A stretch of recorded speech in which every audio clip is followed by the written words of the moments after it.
The board was created during the last legislative session to oversee the newly formed Children's Trust Fund. Monies from the fund are to be used to provide services to prevent child abuse and neglect. Board Chairman Judge Mark Kennedy says child abuse is a serious problem in Alabama and nationwide.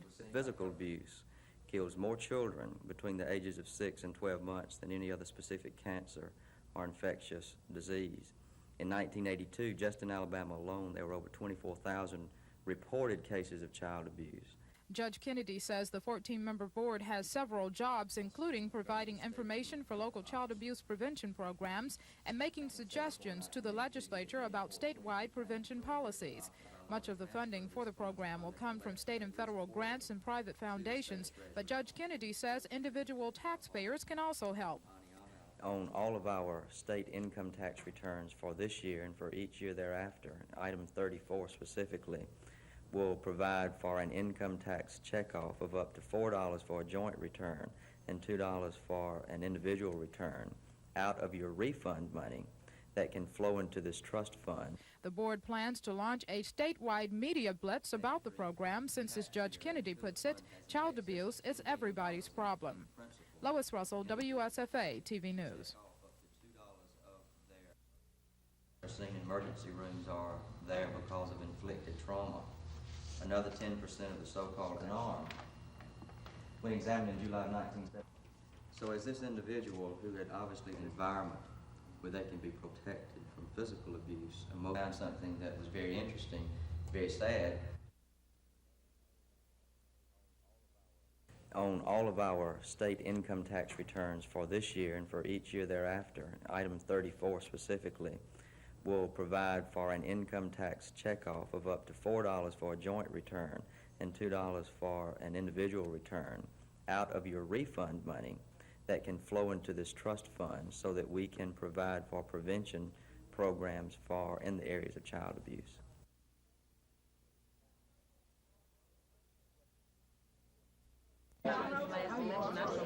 Well, this is, They are listed as number 1, 2, and 3, which means that our voter vote affirmatively 3 times. And we would all, want to remember this as being the first 3 items. And ladies and gentlemen, there's no way that we could operate the schools in Montgomery County without this 7 mills of tax or the $3.9 million that we realize annually from the 7 mills of tax. I think public education in Montgomery is... Government will demand, but it demands an intelligent electorate who's able to distinguish between values.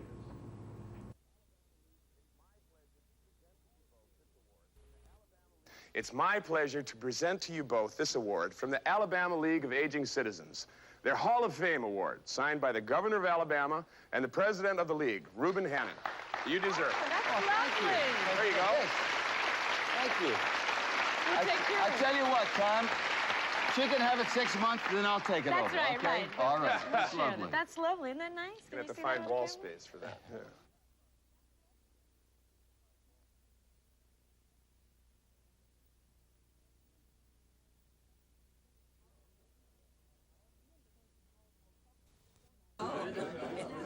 The invitation called for coffee, donuts, and politicians. School officials invited their local representatives for a cup of coffee while asking their assistants to convert a 25-cent donut into nearly $4 million for public education. That's the money generated every year from the 7 mil property tax, which is up for renewal this year. With passage of the tax, the money will keep coming in for the next 20 years. Without it, school officials say education will suffer.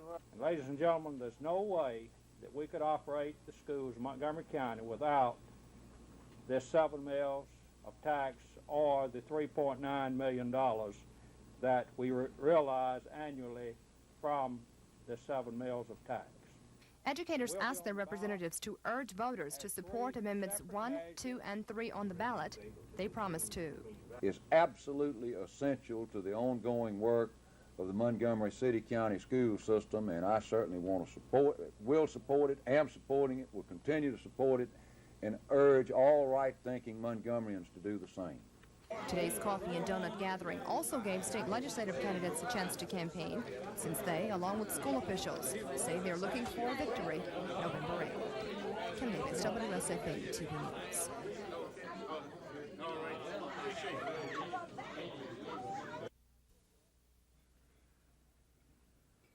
And I did that by he and I have different philosophies about how the 46 of them have been apprehended.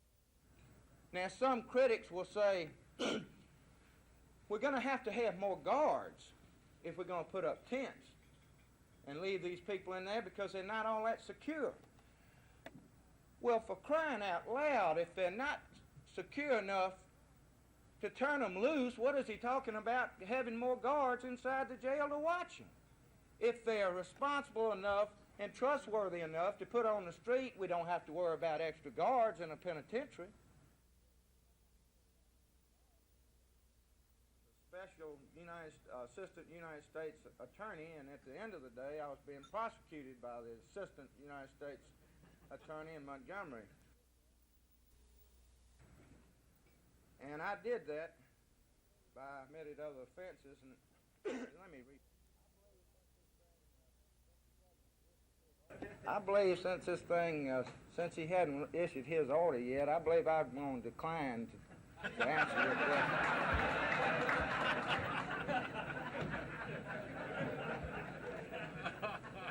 I don't mean to be disrespectful, but I didn't come in on the last wagon either.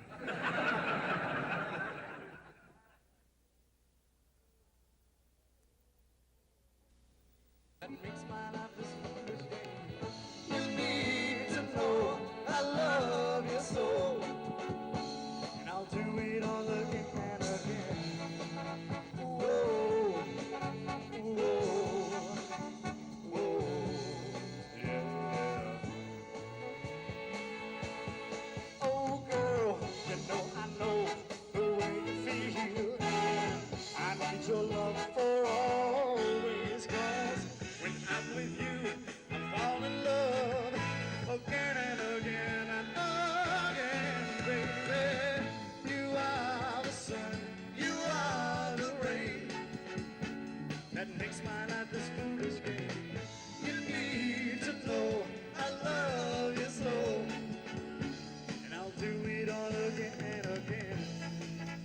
Whoa, whoa, oh, yeah, yeah. You are the sun, you are the rain that makes my life this foolish game.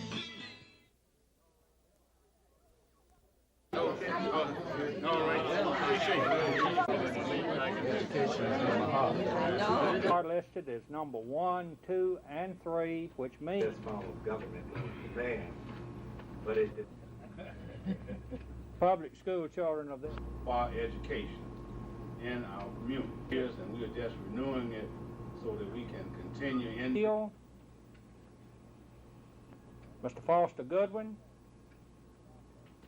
and ladies and gentlemen, there's no way that we could operate the schools in Montgomery County without this 7 mills of tax or the $3.9 million that we realize annually from the 7 mills of tax. Thank you very much. Yes. Urge everybody in my area to support the renewal because we need I'd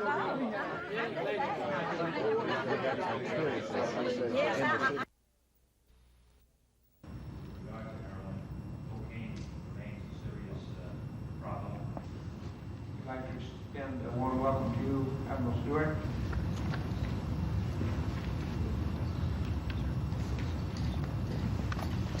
Growing measures, because we, as you engage, clean up our own house, Right. in that direction, so But- we can at least ask that question. But with regard to the use of paraquat, it is not. We're doing in law enforcement, military help, Coast Guard, this effort is. In Tuscaloosa tomorrow, Alabama fans will be anxiously awaiting the return of the Crimson Tide defense after a 2-week absence.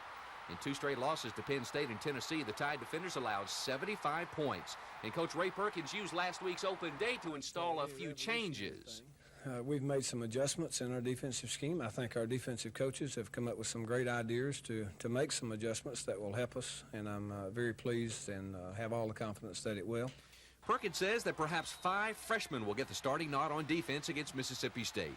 The Bulldogs, losers of 5 straight, hope to attack that young defense with their sometimes vaunted wishbone. But State coach Emory Ballard expects problems. Alabama's always played great defense. They're still playing good defense. I think they're playing maybe with some younger guys than what's normal for them, perhaps. But nonetheless, they're big and active and aggressive and well coached, and we'll have a tough time moving the football. Alabama hopes to stay in the Southeastern Conference race with a win. Mississippi State just wants a much-needed victory. Kickoff tomorrow in Tuscaloosa is 1:30.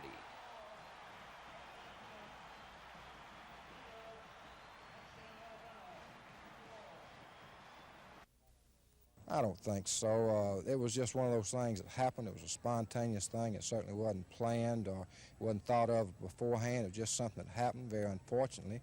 But as far as a rivalry, I don't think the rivalry's changed any. It's been there for quite some years, and I'm sure it will be there. But as far as the fight was concerned, that's just something that happened. We're sorry that it happened, but it did, and we sincerely hope it will never happen again. Both Auburn and Florida are unbeaten in Southeastern Conference play. The Gators, which last year beat Auburn in a squeaker 19-17, will rely heavily tomorrow on experienced quarterback Wayne Peace. Peace thus far has over 1,200 yards passing and 8 touchdowns to his credit. Linebacker Wilbur Marshall leads a tough Florida defense, but any way you cut it, tomorrow Auburn will be hard to beat. If Auburn had been as good as they felt like they were, and all the experts felt like they were in preseason, and if we improved as much as we hoped we would, this type of game was inevitable even before the season began. Pat Dye's Tigers run from the wishbone offense. The trio of running backs in Bo Jackson, Lionel James, and Tommy Agee have combined for over 1,200 yards rushing and 11 touchdowns. I don't know whether you call it revenge or not, but it's sure it's been on our minds and our players, and they're looking forward to playing Florida. Florida versus Auburn, a critical game in the race for a Sugar Bowl berth.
Greenhaw, a former Alabama Journal reporter, says research for the book took him to many parts of the country. I went down into Mexico, Central America, all over the Caribbean, and came back up through Florida. I flew drug routes with DEA agents, which is Drug Enforcement Administration folks.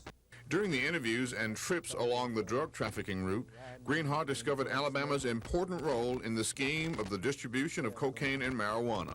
You see, we have so much money, so much manpower that's been just zeroed into Florida. And as soon as they did that, the Florida people, they came up to Alabama, Georgia, South Carolina, Mississippi, and Louisiana. They say one plane a night lands somewhere in Alabama. That's a lot of planes. and you consider every plane has at least 2,400 pounds of marijuana and or a lot of pounds of cocaine. The book is expected to be in bookstores by late spring 1984. This is Norman Lumpkin, WSFA TV News reporting.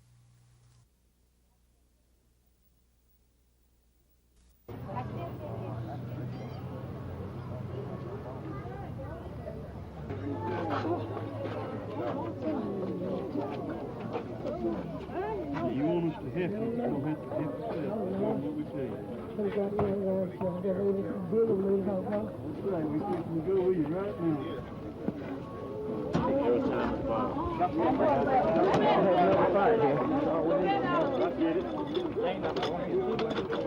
She'll be there, y'all get her while I'm cleaning up. Allison, Caroline,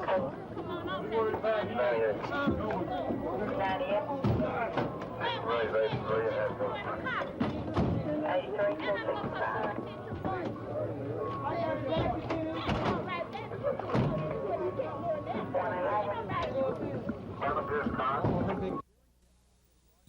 Try to find his vehicle. Jerry Jenright and Roger Marsh are conservation enforcement officers, and they're listening for the sound of gunfire. Probably a squirrel hunter. It's a sound the two men rely on every year during hunting season to lead them to where the hunters are, to help them stop illegal hunting practices.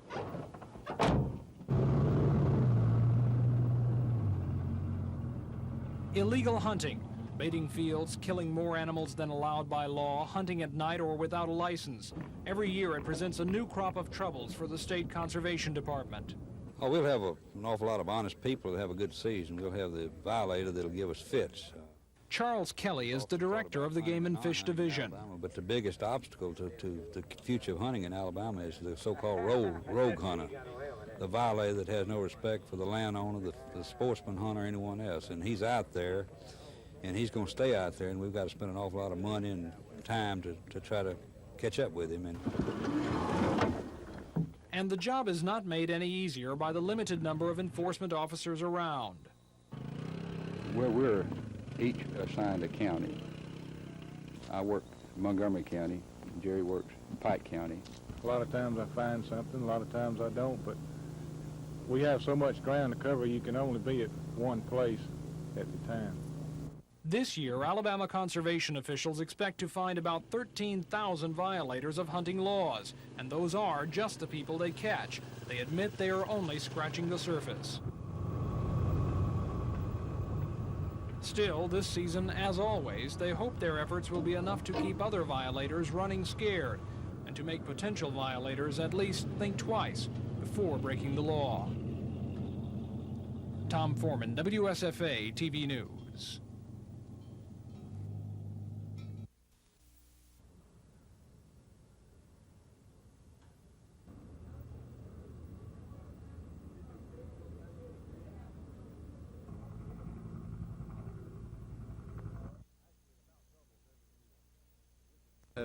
Actually, it about doubles every year, and this has, of course, been the biggest year ever. We were sold out on our arts and crafts, and all the food booths sold out. We sold 1,500 pounds of chitlins today. We sold a half a ton of barbecued pork.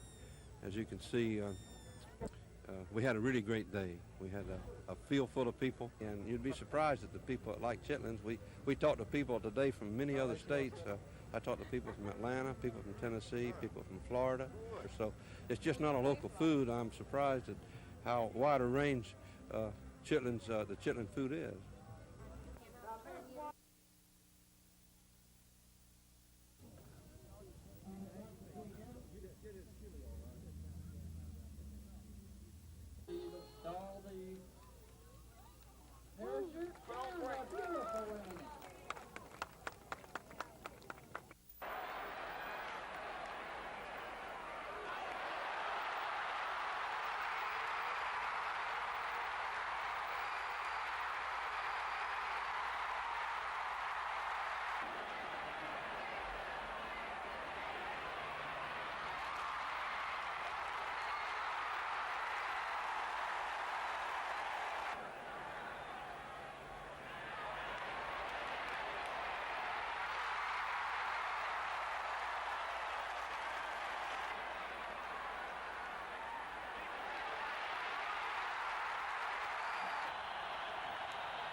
The fourth-ranked Tigers wasted little time getting on the board. First possession, here goes Bo Jackson off the pitch. He'll break a tackle and race 55 yards to give Auburn the early 7-0 lead. Still in the first, Randy Cabell caps a 57-yard drive, keeping and making the swan dive into the end zone. 14-0 Tigers after the first.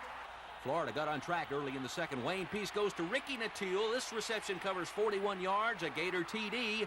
It cut the Auburn lead to 14-7. But Auburn comes right back. Lionel James capping an 80-yard mark, scores on this nifty 17-yard scamper. At halftime, it's 21-7 Tigers. Florida turned an early third-quarter interception into a major threat, but tailback Neil Anderson heading to the goal line fumbles here. It rolls through the end zone for an Auburn touchback. Gator coach Charlie Pell thought otherwise, but it made no difference. It was Auburn's ball. The Tigers waste little time capitalizing on their good fortune. On the very next play, here goes Bo Jackson with 196 yards on the day, goes 80 for the touchdown. It proved to be the game winner. 28-7 Auburn led it. That's where it stood going to the fourth. The Tiger defense stopped another Gator threat after Florida earned a first and goal inside the 4. Fourth down here, Anderson dives but fumbles. Gerald Robertson recovers for Auburn, and the Gators come up empty again. Florida finally got it going as the game wound down, converting a fumble. John L. Williams scores here at the 8:04 mark to make it 28-14. They then drove 69 yards on the next possession. Peace, who passed for 366 yards, puts the Gators in the end zone with this pass to Dwayne Dixon. Suddenly it's 28-21, 2:09 remaining. And Florida wasn't through. After recovering an onside kick, they had one last chance, but 4 downs at the Auburn 43, nets -3. Peace misses B-Lang on 4th and long here. And the Tigers hold on for a big 28-21 SEC win over Florida.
Alabama coach Ray Perkins started 4 freshmen on defense today, and their timidness showed in the early going. Here's State's Henry Coots breaking off left guard for a gain of 19 to the Tide 44.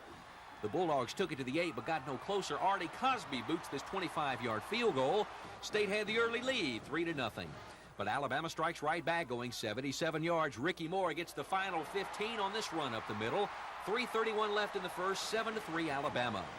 Next possession, Walter Lewis back to pass. He'll connect with Joey Jones over the middle for this 34-yard gain to the State 6 on the final play of the first quarter.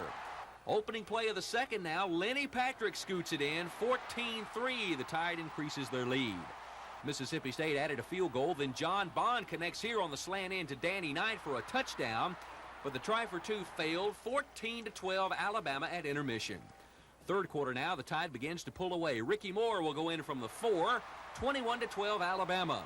Later in the third, Lewis back to pass. He has Montgomery's Preston Gothard for a 25-yard touchdown toss. State later added 2 field goals, but the Tide rolls on to a 35-18 win over Mississippi State.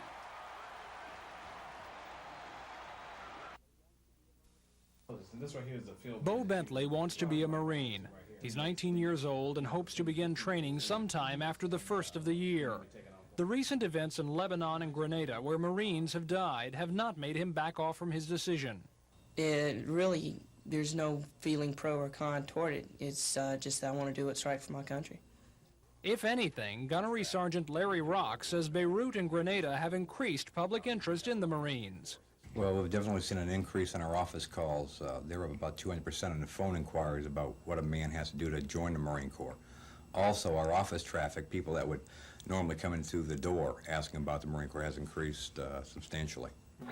A small, swift Marine helicopter can turn on a dime. But the Marines are self-admittedly choosier now than they've ever been before. And commercials are running in many cities urging students to complete high school before trying any profession.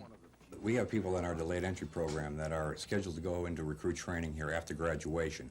A lot of these folks have called in with a willingness to quit school and go on to recruit training as soon as possible. And of course, the Marine Corps policy on this is to stay in school, graduate, and then you'll be a Marine soon enough. So while there may be more people wanting to join or re-enlist with the Marines right now because of recent events, recruiters don't expect that to mean any big increase in enlistments. And they're telling people even if they signed up today, it could take as long as a year before they would go to some place like Beirut, and they might very well never get there. I'd be stupid to say it didn't scare me. It does scare me, but as long as we're doing it for what this country stands for, I think it's right. Tom Foreman, WSFA TV News.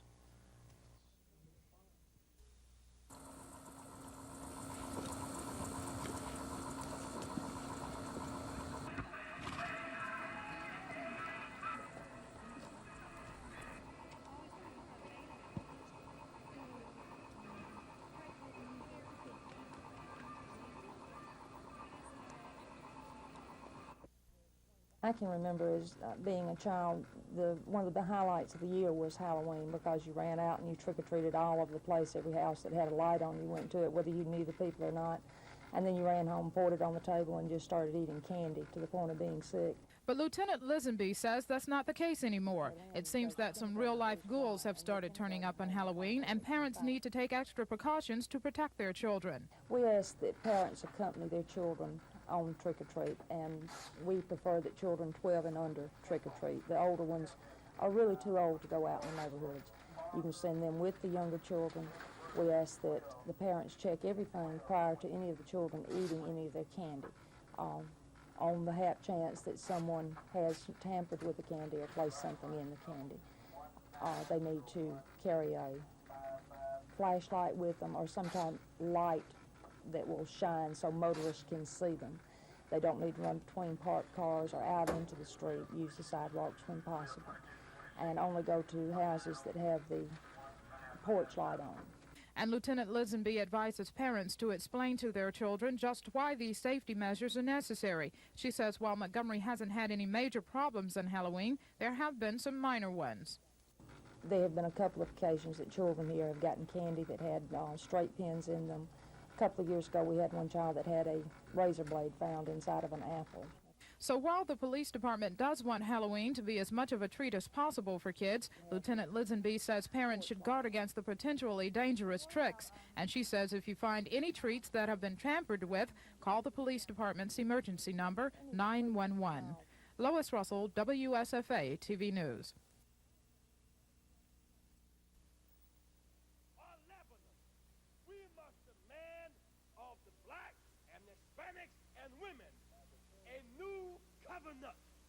As of Thursday in Washington, D.C. at 10 o'clock a.m. at the Convention Center, I expect at that time to become an official candidate at that time.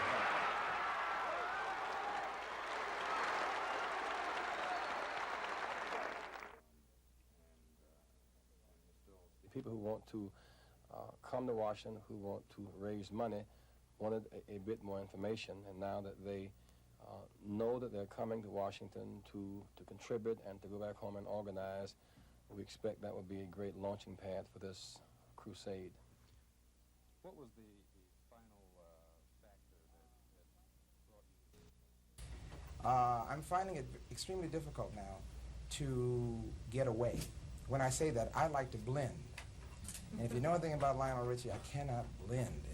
I walk into a restaurant and immediately you know something's wrong because you hear your tape being played over the how the band starts playing your music, and you know, and it's a compliment on one hand, but I just like the idea of getting away sometimes. Again, that's the beauty of Tuskegee. I found out that 20 miles outside of Atlanta, no one follows me. I'm coming home. Other than fame, you're still the same? I try to be the same. Of course, at times I think the pressure is greater, but I enjoy this. So, minus the pressure, it can't be any more pressure than the term paper due at 8 o'clock in the morning. It's changed now from the record industry to the entertainment industry. which encompasses everything from video to next 5 years. We're going to see where your country artists are going to be mingling with your pop, okay? And every time I would go left instead of going where the expected is, that's where we win. Depending upon our cash flow. All I want to know now is can I walk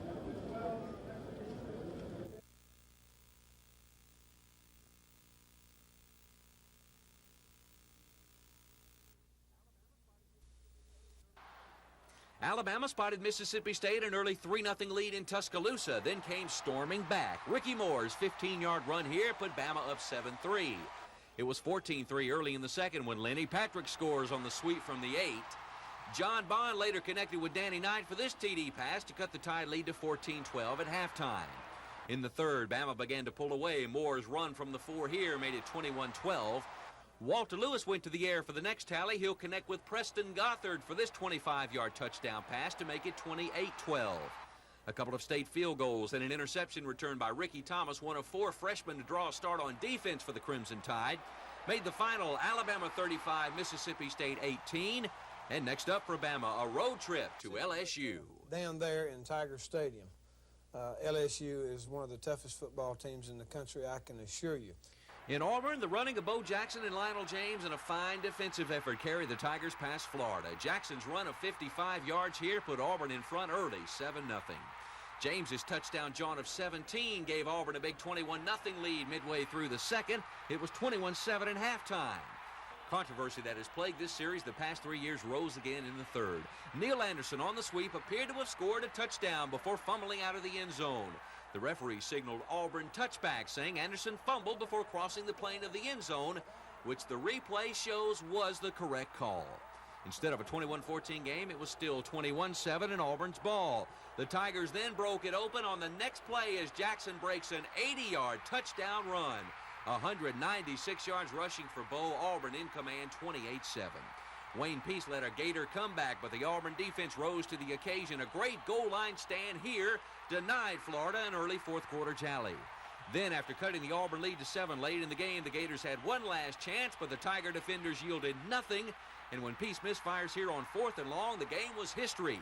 28-21, Auburn beats Florida, but there's no time for celebrating. Dead ahead Saturday on the Plains is 13th-ranked Maryland. We don't have to beat Maryland to go to the Sugar Bowl.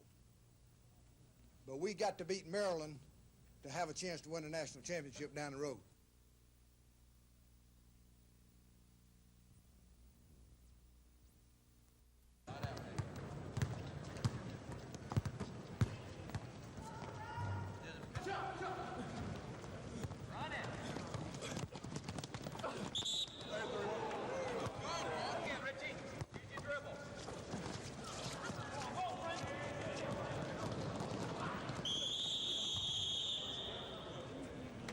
Well, this freshman class is not as good as early projected, but they're real good. They're capable. Frank Ford's had an outstanding day today, and so has Gerald White. And there's a lot of pressure on those 2 young kids to produce, and I'd like to say that they're not superstars. They're just good quality players, and I'd like to keep the pressure off those young men and let them perform like they need to and can, and I think they will. I'm really pleased with both of them. Their attitudes are super. While divestiture doesn't become official until January, the phone company is making some changes now to help ease into the new year. The changes taking effect today primarily separate who you, as a customer, must call for various phone needs. While last Friday a couple of numbers took care of most of your phone needs, now you've got at least a half-dozen service numbers.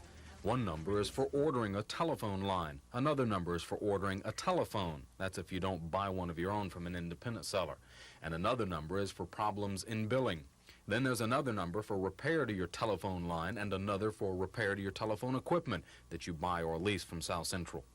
And there is a matching sheet of numbers for the same services for business customers. We hope that this 2-month trial period will help customers get used to these new ways of doing business, help us to see if some of the procedures that we've mapped out and planned might need to be changed, altered somewhat, and so that when January the 1st comes, we can move into it as smoothly as possible. Keep an eye out for the so-called bell notes that come with your phone bill. That's how the company is giving you the new service numbers. Chris Grimshaw, WSFA TV News. thought that any council of 21 or any council of 11 or 5 or 50, or the way we're spending our dollars, approximately a year. Frankly, the present system that we have has not been too successful. They have not brought order to our system, nor have they done very much to improve quality. In fact, the quality has dropped.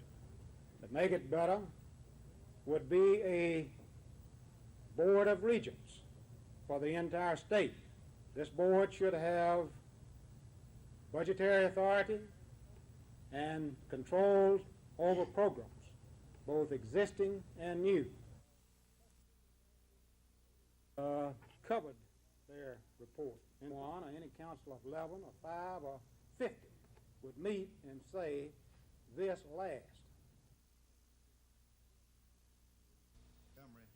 My reference was made to the fact that we have the Chamber of Commerce, who is continually and actively seeking new industry into the city, and that we, the highway and Eastern Boulevard, especially considered, but also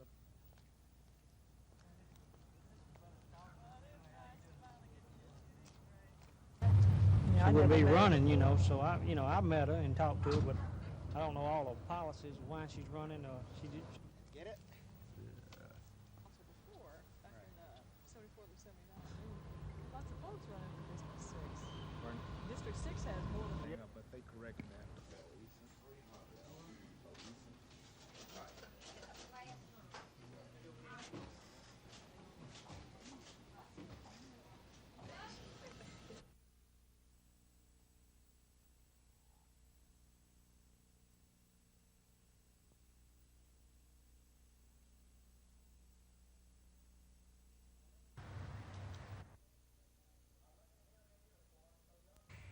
I looked at him in uniform, so young, so tall, so proud, with haircut square and eyes alert. He'd stand out in any crowd. I thought how many men like him had fallen through the years, how many died on foreign soil, how many mothers tear. How many pilots planes shot down, how many died at sea, how many foxholes were soldiers' graves. No, freedom is not free.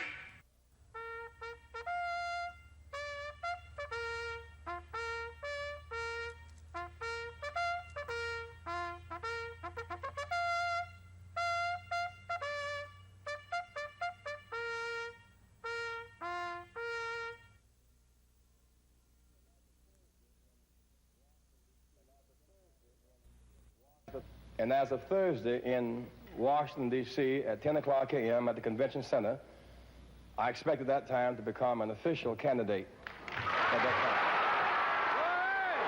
But some say when the presidential roll is called up yonder at the Democratic Convention in July, Jesse Jackson's name won't be called. That's the political reality. Right, the political realities are that Jesse will not get the nomination. So why is he running? Because he's qualified. And in America, anyone who meets the qualifications can run for political office. But no black has come close to winning the presidential nomination. Jackson isn't likely to be the exception.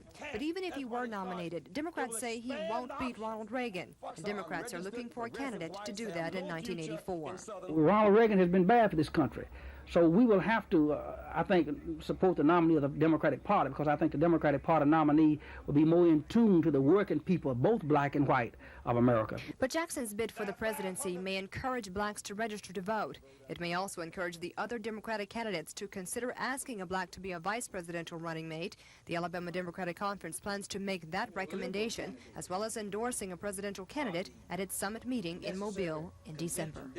Kim Davis, WSFA TV News. They call themselves the Ghost Hunters. Mark Thompson, Blake Green, and Tommy Bridges came here to find out if there really is a lady in red who haunts the halls of the Pratt-Hanson dormitory. The Red Lady, according to legend, was a Huntington College student in the late 1800s. Her parents allegedly forced her to come to school here. She was unhappy, never made any friends, and finally one night cut her wrist and died. Legend has it that her spirit still walks the halls.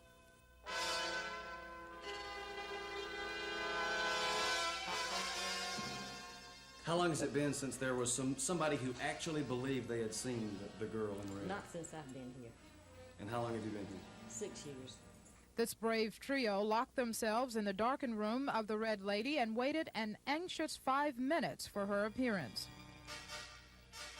Well, the lady didn't show, but that really isn't what this was all about. We're serious about trying to find a ghost at, as he said, one of these established ghost areas. But, you know, if we don't find one, that's going to be fine because we'll have fun doing it. But it would be neat, and this is why we're here, is that chance, that moment that it could happen, that one could run across us. And so this fearless team left the Red Lady's domain, only slightly disappointed that she didn't come out to greet them.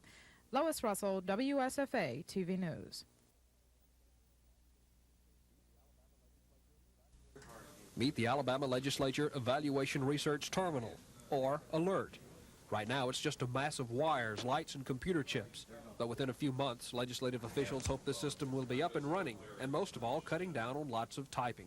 One big problem we've got is when a bill is introduced and when that bill needs to be changed, it causes us right now to have to rekey on a typewriter that entire bill word for word. And this will electronically be able to allow us to substitute different lines and figures without rekeying the entire bill, saving the staff an awful lot of time. 17 terminals connected to the main computer will be located in House and Senate offices, the Legislative Reference Service where bills are written, and in the Legislative Fiscal Office where the budget and other bills related to finance are analyzed. The ALERT system cost about $500,000, but legislative officials say it will pay for itself in 4 years. Part of ALERT's job will be to print legislative documents that usually cost the legislature about $120,000 a year from an outside contractor. Dennis Latham, WSFA TV News.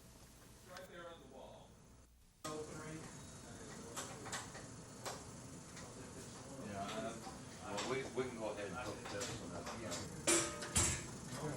Your card is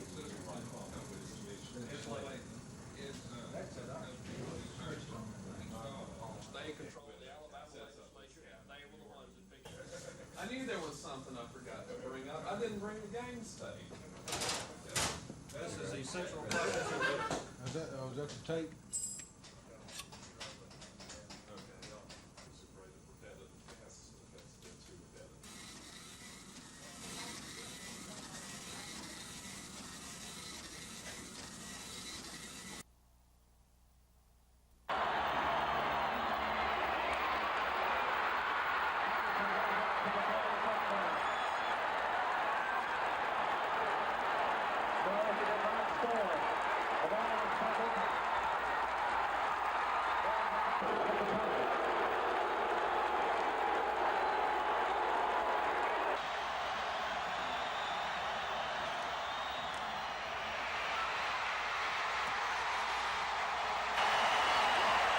We were very emotional after the football game, and I want to say very clearly that probably the reason we were so emotional is we went up there expecting it not to get the fair shake. And actually on the touchdown run, for example, we remembered 81, the flashback to 81, when we were robbed of a touchdown. That probably caused our overreaction. In viewing the videotape this morning, it was obvious that Neil Anderson did fumble the football before he went across the goal line. The official made a good call, and I'll personally write him a note to congratulate him on that good call. But there were many judgment calls in the football game that went Auburn's way, none went our way. We'll also go through the proper channels to handle that. This is the capital city. It's the governmental headquarters for the state and the base for at least 300 private businesses and several military installations. The local Chamber of Commerce can record and make public business transactions of the private and military operations, but there is another multi-million-dollar enterprise underway here that the Chamber can't include in its brochure. It is the huge drug trafficking business. Montgomery Police Chief Charles Swindle. It is a problem in Montgomery, but we're working on it in an effort to locate them, identify them, and arrest them. And drug business is big in Montgomery. Legitimate business affairs can be tracked by license fees and tax reports, but that's not so for illegal narcotic sales. Police officers have to keep track, and sometimes it's done in the early morning hours.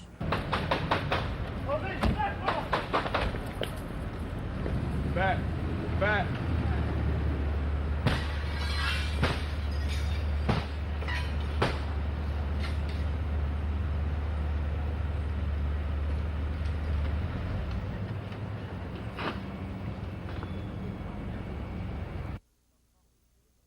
The suspected narcotics dealer caught in this raid is alleged to have sold marijuana to an undercover officer. Inside, officers found cash believed to have been received from drug sales and a quantity of illegal narcotics. It's a business that has tough risks, including long prison terms and having to deal with some sleazy people who may come back and rob you for drugs. A city undercover narcotics agent paints a picture of Montgomery's illegal drug enterprise. The drugs that come into town, you got your large dealers on the west side and the east side. Then you got your housing projects where people go in. It's certain housing projects that the people, if you're not burnt as a police officer, they'll stop you driving down the road and try to sell you drugs.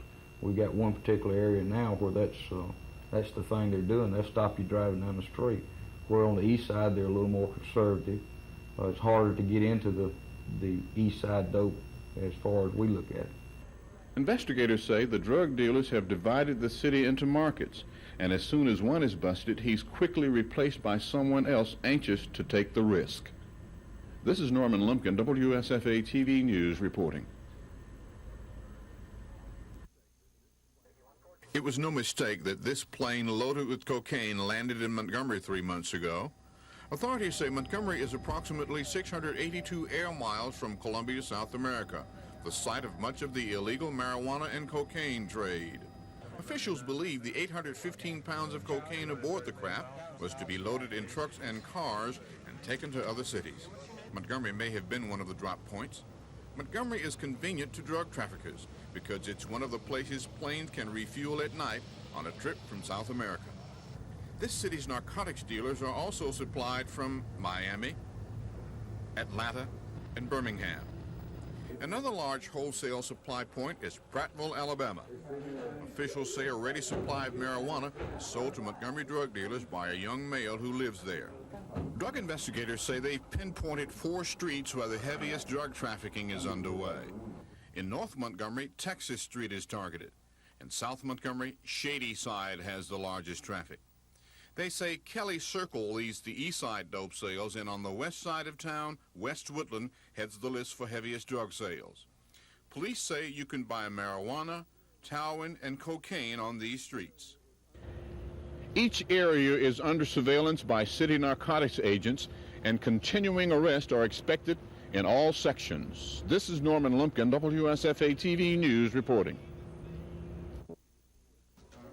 Trafficking in illegal drugs is a cash business, and profits are so big the dealers are afraid to use banks. So many of them have huge stockpiles of cash hidden in cars, houses, and other places to keep the IRS from getting a share. Authorities and street people like this man say dealers handle big money. Hundreds of thousands.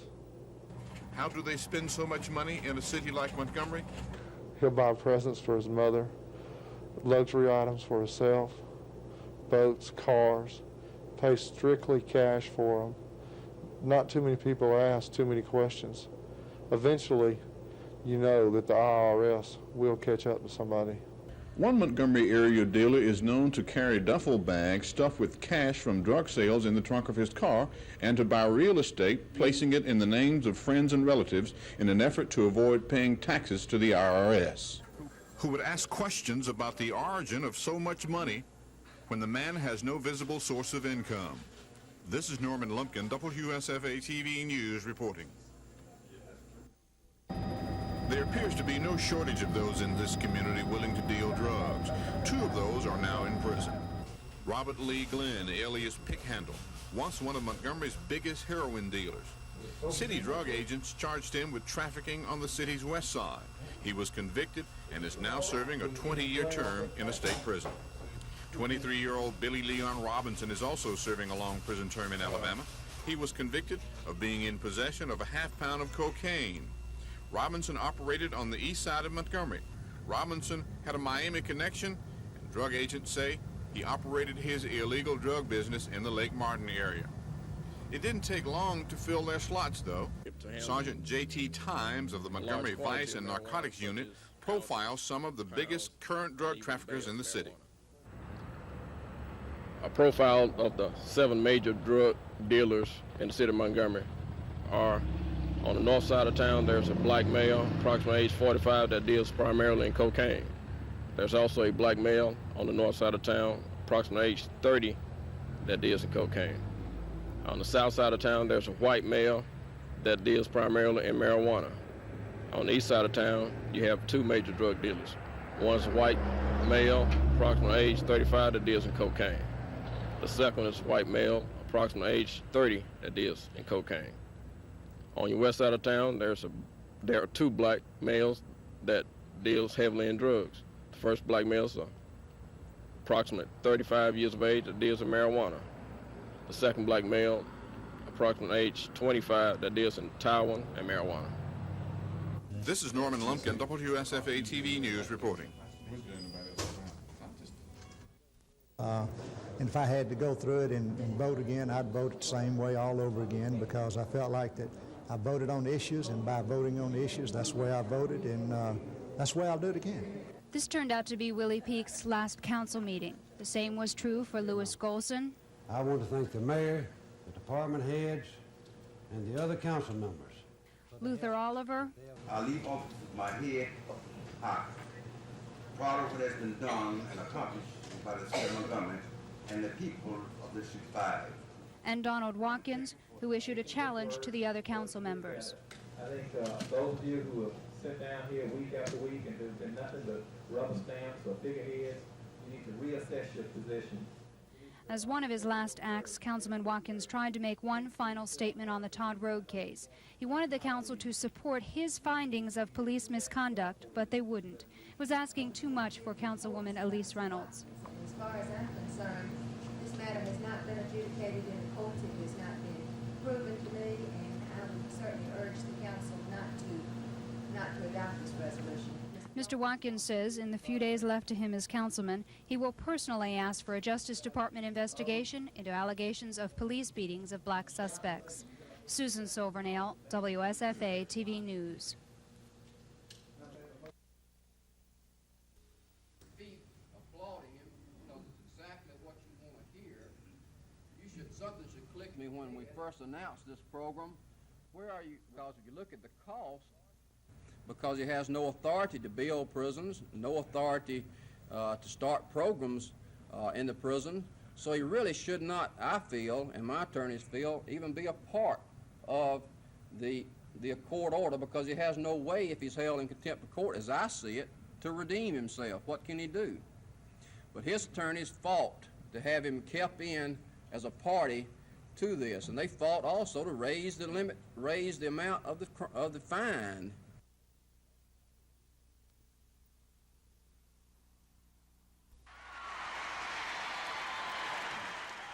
47-year-old Phil Donahue is famous because he does his interviews on his talk show in a different way. He heavily involves the audience.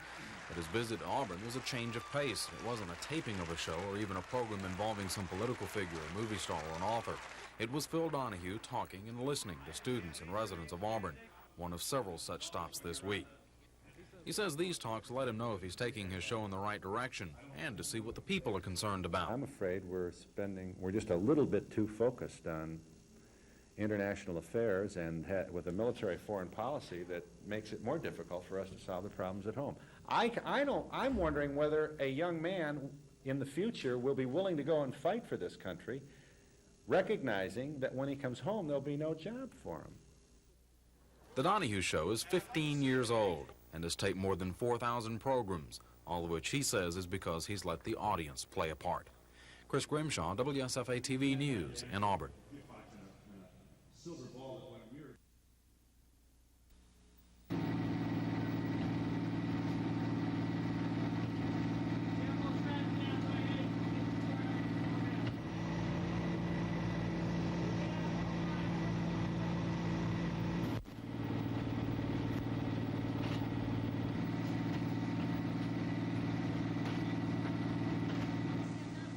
What kind of support have you received Well, we haven't received as much support as we'd hoped, but we feel like this is the beginning, and this is a pilot program that we hope to continue to be ready to act in the next emergency more quickly, and we'll have our operation set out to how to go about it better. This is our first time to do this in Alabama, so we're hoping that in the future that this will be a pilot program that we can go by.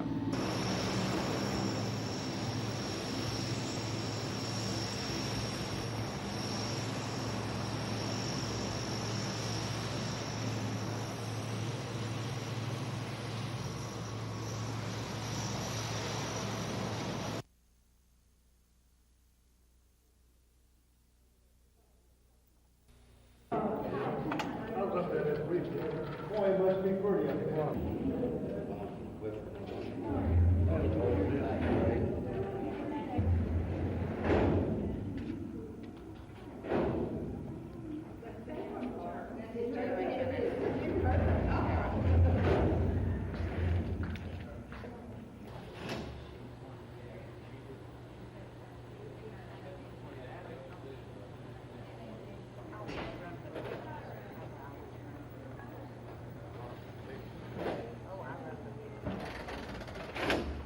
Well, that was quick.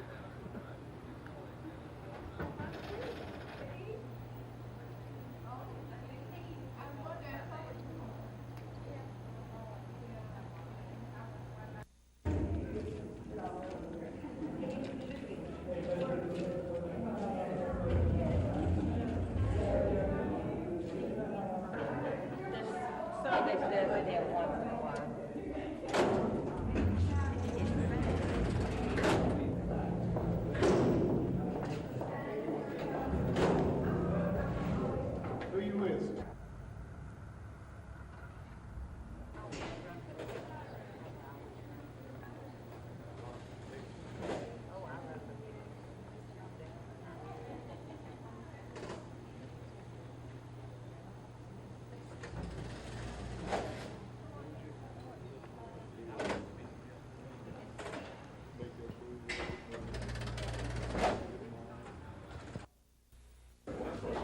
That's what we went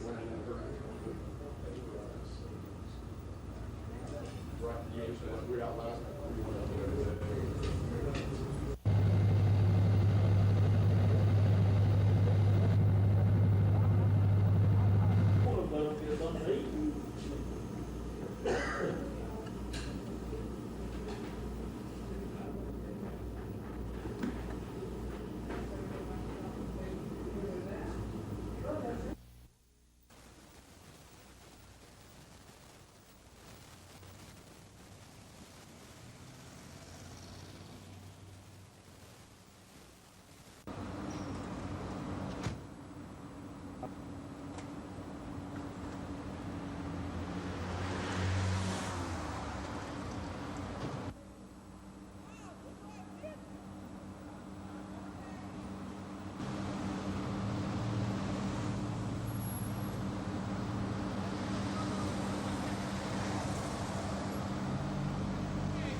This may be one of the last departures from Montgomery to New York, at least temporarily, unless the Greyhound strike is averted.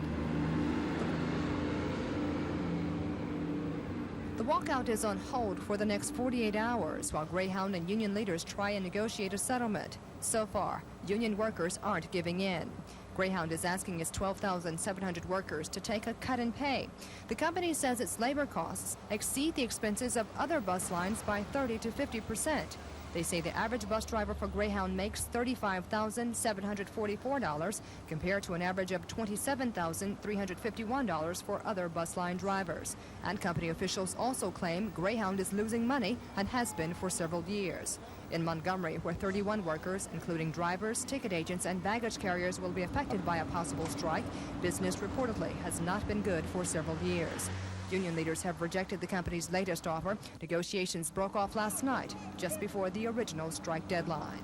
In the event of a strike, Greyhound bus lines will still make travel arrangements for stranded passengers with other bus lines and with Amtrak. In the meantime, workers will be on notice for the next 48 hours, waiting to see if they report to work as scheduled Thursday or if they'll carry picket signs in front of the depot. Kim Davis, WSFA TV News.